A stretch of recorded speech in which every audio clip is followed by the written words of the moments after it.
The Witch's Broom, an excerpt from Fraction Fairy Tales by A.J. Jacobs.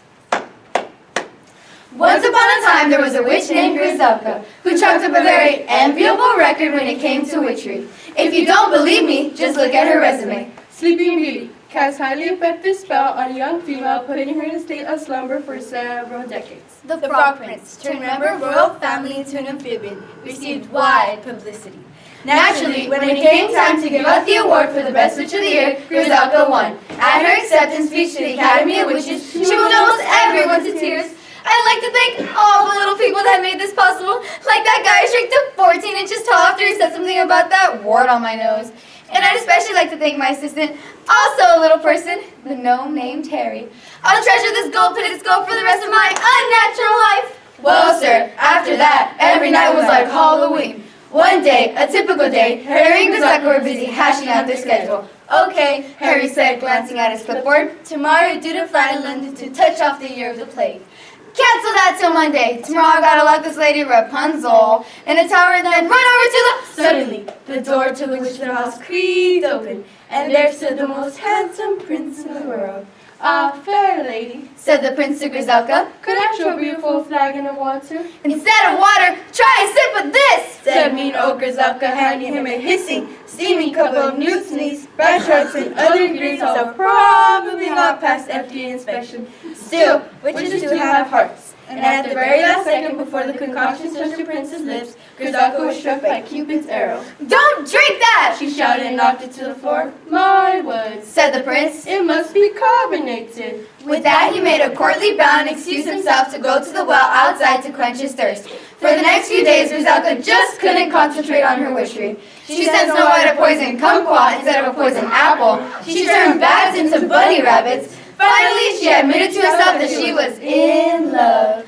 But because she was horribly ugly, even by witchy standards, she knew she could never win the prince. And so she went to the magic mirror, which charged only $100 for 15 minutes, and asked for advice. Mirror, mirror on the wall, and don't you dare crack on me. How can I win the prince's love? Why don't you just cast a spell on yourself? Of course! The mirror was right. If Griselka turned herself into a beautiful princess, the prince would fall in love with her. For 2 weeks she worked on the project, stirring a cauldron full of wolfbane, mice wings, and artificial flavors and colors. Over the teeth and through the gums, look at stomach, here it comes! She drank it and poof! Where the witch once said there was an enchanting princess. The next day, the newly beautiful witch went to the royal ball. When she got there, the prince and the king were in the corner talking. Well, my son, how are you enjoying the ball? Asked the king. But before the prince could answer, he spotted the most beautiful maiden he had ever seen. You're beautiful, you're lovely, you're engaged to me. Am I rushing things? Griselka shook her head. A whirlwind romance ensued. They went to the opera and the ballet, but there was one little problem. They were never alone, for wherever they went, along came a broom. The broom that Griselka used to ride. There was just no escaping her past. The prince began to get a bit suspicious. Now I have nothing against cleaning instruments in general. I just want to be alone with you. Desperate, Griselka decided to shell out another $100 and go to her old mirror on the wall. Oh, well, it's all psychological, my dear. You see, that broom over there has a sort of a dust complex. Now that you're a princess, it's lonely, and misses his former owner and no doubt still thinks that you're a witch.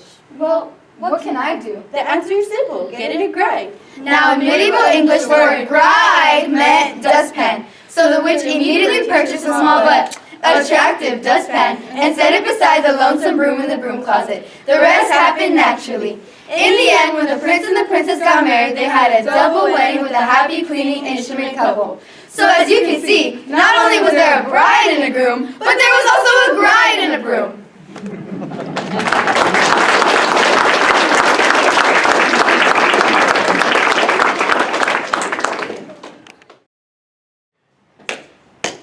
The Seven Chickens, an excerpt from Fractured Fairy Tales by A.J. Jacobs. Once upon a time, there was a young prince who ventured off into the woods in search of game. During the course of the long day, he got tired and hungry. Next time he nudged himself, bring trail mix. Finally, as it got dark, he came across a great castle. He knocked. A king opened the door. If you're selling magazines, we don't want any. Wait, said the handsome young prince. I am a handsome young prince who has lost his way. Could you spare me the bare essentials for a night? Like a suite with a roaring fireplace. The king figured this was reasonable enough, especially for a prince, and he led him into the dining room. But there, the prince was shocked by what he saw, for in the chairs around the table sat 7 chickens. Figuring someone out of the hen house door open or taking the idea of free range just a bit too far, the prince began chasing the birds out of the room. Shoo! Scat! Stop that! Shouted the king. Leave those girls alone. The 7 chickens, again, took their appointed places at the table. What's the matter, boy? Asked the king, wiping a yellow kernel from his nose. You haven't pecked a thing on your plate. Suddenly, I'm not hungry. Awk, cluck, cluck, awk, cluck, said one of the chickens. What's that, Florence? Asked the king. Awk, cluck, cluck, cluck, squawk, cluck, cluck. Ha ha! Laughed the king. Very funny. What just happened? Asked the prince. Florence just told a joke, Said the king. Now, son, I've got a problem. The king went on to tell the prince an incredible tale of a witch who came to the castle and cast an evil spell that turned all of his loving daughters into chickens. So that's it, said the prince. Those 7 chickens are your daughters. No, Said the king. 6 of them are my daughters. The 7th one is the witch herself. The spell on my daughters cannot be broken until I discover which one of the 7 chickens is the witch. Well now, this is the sort of thing all handsome princes dream of. All he would have to do is discover which of the 7 chickens were the witch. And the king would surely reward him with the hand of the most beautiful of his daughters. The next morning, he watched those 7 chickens like a hawk. It's no use, boy, Said the king. Chickens have the nasty habit of looking just alike. True, but they don't think alike. The one that is the witch thinks like a witch. With that in mind, the prince disguised himself as a beautiful maiden.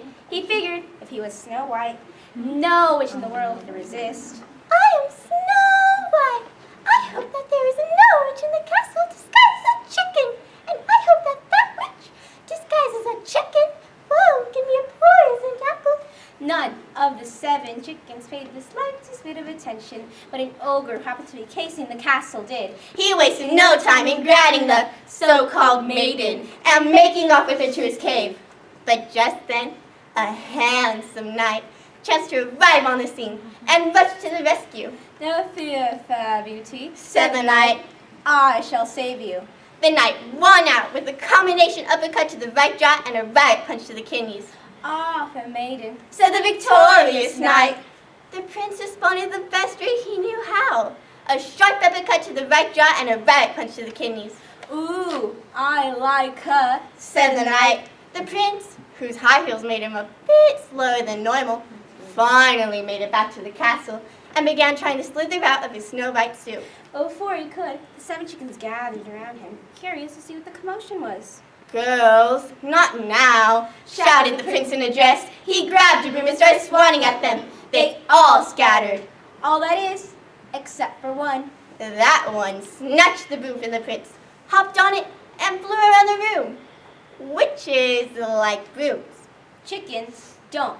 That one is the witch. The spell was broken. And not only did the witch, Turn back into a witch. but the 6 chickens turned back into the king's beautiful daughters.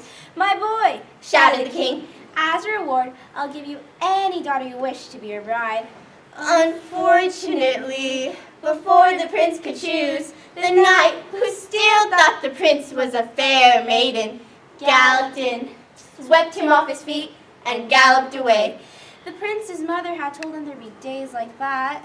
But she had forgotten to warn him about the knights.